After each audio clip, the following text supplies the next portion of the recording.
We live in an era where the internet places the entire world at our disposal, and kindness is often regarded as the highest virtue. But have you ever stopped to think about the downsides of being too kind?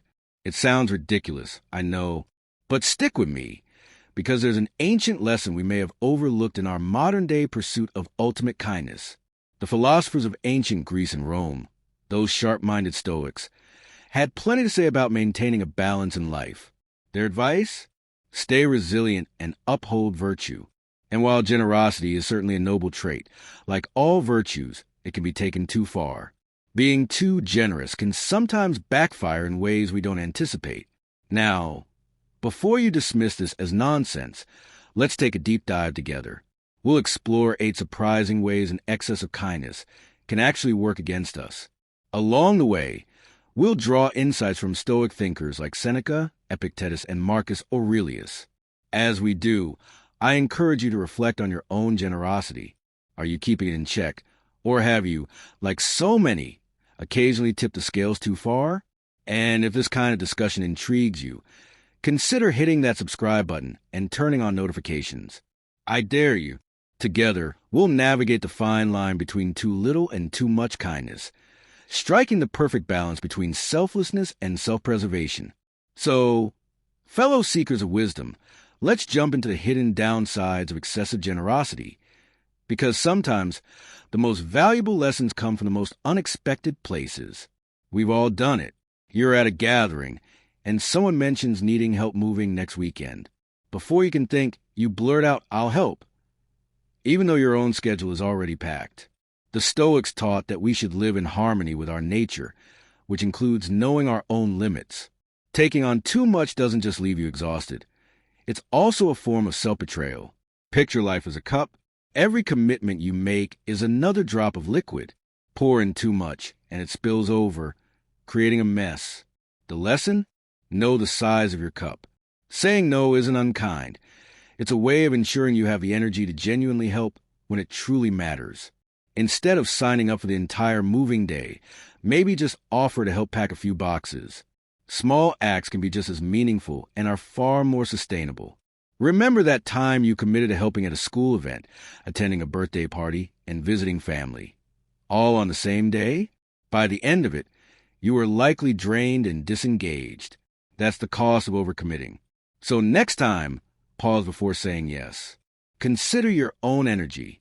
Setting boundaries isn't selfish. It's practical. The desire to be liked is a trap many of us fall into. You say yes when you mean no, laugh at jokes you don't find funny, and agree with opinions you don't share. But Stoicism teaches that we can't control what others think. So why waste energy trying? People-pleasing often masquerades as kindness, but at its core, it's usually driven by our own insecurity. And let's be honest, it's exhausting. Constantly adjusting yourself to make others happy is a never-ending game, and the prize? Temporary approval at best. I knew a guy, let's call him Tim. Great guy, but he would twist himself into not trying to make others happy. One time, he wore an uncomfortable shirt all day because a friend had gifted it to him. He hated it, but he didn't want to offend. And guess what? His friend didn't even notice. The Stoics believed in authenticity.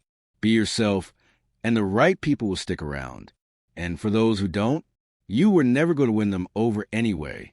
Ever heard the saying, you can lead a horse to water, but you can't make it drink? Stoicism reinforces this truth.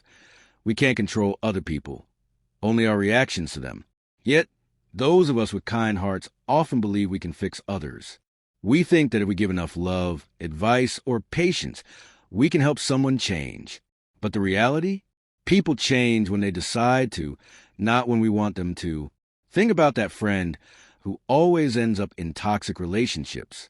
You've given advice, listened to their heartbreaks, maybe even introduced them to someone great, but they keep repeating the same mistakes. Frustrating, isn't it? The Stoics taught that everyone is on their own journey.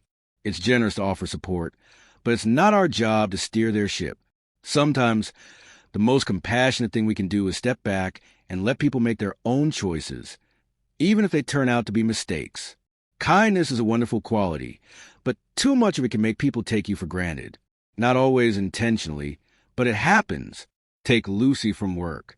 She used to bring homemade treats for the office every week. At first, everyone was appreciative, but over time, it became expected. Then one day, she didn't bring anything, and people actually complained. That's the risk of endless giving. What starts as generosity can turn into obligation. The Stoics emphasize self-respect. If you give too much without setting boundaries, people may start seeing your kindness as a given rather than a gift. Being generous is great, but make sure it's your choice, not an unspoken expectation. This is just the beginning. The dangers of overkindness go beyond these examples. But for now, the key takeaway is this. Generosity is a virtue, but only when it's kept in balance. So as you go about your day, ask yourself, am I giving out a genuine kindness, or am I stretching myself too thin? Am I helping because I want to, or because I feel obligated? The Stoics remind us that a life of virtue is a life of balance. And when kindness is tempered with wisdom, it becomes even more powerful. So, fellow seekers of wisdom, what do you think? Have you ever found yourself being too kind? Let me know in the comments, and don't forget to subscribe for more insights on navigating life's complexities. Poor Lucy felt overlooked and unvalued. Stoic philosophy teaches us that nothing lasts forever. Just as we shouldn't become overly reliant on outside recognition, we also shouldn't expect constant acts of kindness from those around us.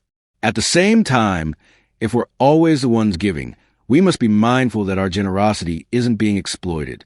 It's all about balance, being compassionate while also setting limits. People should understand that while your kindness is a gift, it's not something they're entitled to.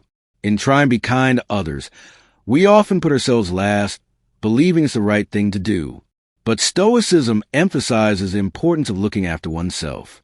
If we don't take care of our own well-being, how can we genuinely support anyone else? Think of yourself like a car. If you never refuel, how can you keep going?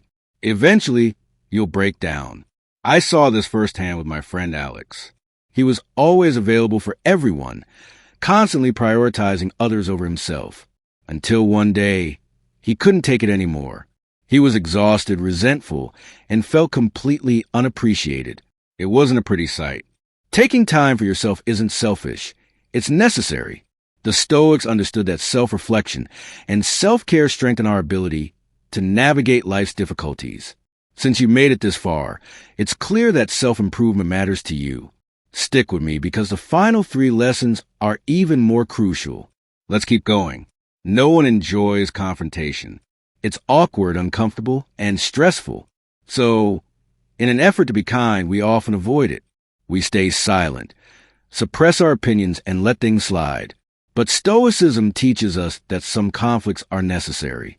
Avoiding difficult conversations might seem like the easier route, but in the long run, it can cause bigger problems. Minor irritations, left unaddressed, can turn into deep resentment. Think about a time when your roommate kept leaving dirty dishes in the sink. Instead of addressing it, you kept cleaning up after them, thinking it was a nice thing to do. But over time, your frustration built up, and one day, you snapped over something small. Stoics believed in facing challenges head-on. This doesn't mean seeking arguments, but rather dealing with issues before they escalate. In the end, being upfront is a kinder approach to both yourself and those around you. Generosity is admirable, but like anything, too much of it can be harmful. In our desire to be kind, we sometimes give more than we can afford, whether that's time, energy, or resources. But if you constantly empty your wallet to help others, what happens when you have nothing left? The Stoics valued moderation. It's about giving, but also preserving what you need to sustain yourself. I once knew a woman named Sarah who always lent money to her friends. She loved helping people, but over time, she found herself struggling financially. And when she needed support, the very people she had helped were nowhere to be found. It was a hard lesson, but an important one. Be generous, but be smart about it. Make sure your own needs are met first. It's not about being selfish. It's about ensuring you can continue giving without harming yourself. In today's digital world, kindness is often put on display. People post about their good deeds, but it's worth asking, are they acting out of sincerity or are they looking for validation? Marcus Aurelius once said, "Stop debating what a good person should be, just be one." His words remind us that true virtue lies in what we do, not in the recognition we receive for it. Sure, sharing good deeds can inspire others, but it's important to examine our motives. When kindness becomes a performance, it loses its authenticity. The Stoics encourage us to focus on the value of our actions rather than external praise. When we do good for its own sake, we embody real virtue. And there you have it, the complex nature of kindness, with all its unexpected turns. In a world filled with social media and endless distractions, it's easy to lose sight of these ancient Stoic teachings. But as we've seen, their wisdom remains just as relevant today. Now, I'd love to hear from you. Have you ever struggled with being too kind? Share your thoughts in the comments below. Your experiences help shape this community, guiding others on their own journey. And if you found value in today's discussion, why not support the channel? Hit the like button, subscribe, and turn on notifications. You wouldn't want to miss our next video, would you? Until next time, be kind, be wise, and most importantly, be true to yourself. To continue learning, select one of the videos appearing on your screen now. This keeps the meaning intact, but uses fresh wording and phrasing. Let me know if you'd like any further tweaks.